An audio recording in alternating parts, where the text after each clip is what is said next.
Ed Conway is outside the Bank of England. So the bank has released its an announcement, its decision, that hold on interest rates at 4%. You've been released from the vault where that news was made public. What was the mood music? What were the key facts and figures and the details behind that decision? Yeah, we've just been inside the bank. Obviously, at the time, ahead of this decision, we get some of the analysis so that we can kind of bring it to you as quickly and hopefully with as much detail as possible. They've left interest rates on hold, 4%. That's more or less what the market was expecting. So economists out there, market investors, they thought there was maybe a kind of 1 in 4 chance of a cut.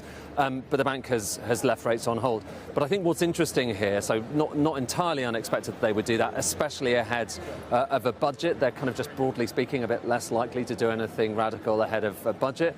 But what's more significant than that is the hints that are dropped therein about the likelihood of future cuts. So first of all, it's a 5-4 vote. So basically what happens when they decide on interest rates, you've got 9 members of the Monetary Policy Committee here at the bank. They meet and they decide on this, and then it's majority vote. And this time it was 5-4 in favour of leaving rates on hold. 4 members said they wanted to cut interest rates. And obviously you don't have to be a mathematician to work out that that's knife edge. And any single other member deciding to cut rates, and then you've got a cut. And it does look quite likely. I mean, no one knows for sure. They're taking each decision as it comes. But looking at everything that we've heard today, that knife edge vote, also the fact that the bank says that inflation, so it's 3.8%, it's above its target. So its target is 2%. And all else equal, you kind of want interest rates to be higher if you've got higher inflation, because that tends to bear down on prices.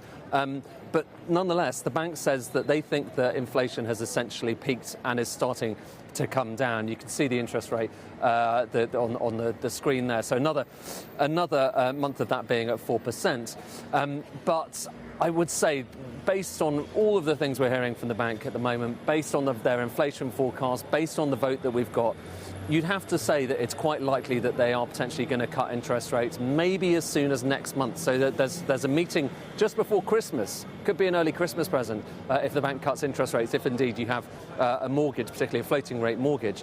And really the question now is everyone here waiting to see what the Chancellor does at the budget, because obviously if she's going to be raising taxes, if she's going to be cutting spending, if she's going to be doing any of these things in quite large quantities, as you know, we've been talking about the scale of what the budget might involve, that could have a bearing, it will have a bearing on wider economic growth. And so put all of that together, and it's perhaps no surprise the bank didn't do that cut today, but it looks like they are basically geared up to do a cut as soon as next month, maybe February. We'll have to wait and see.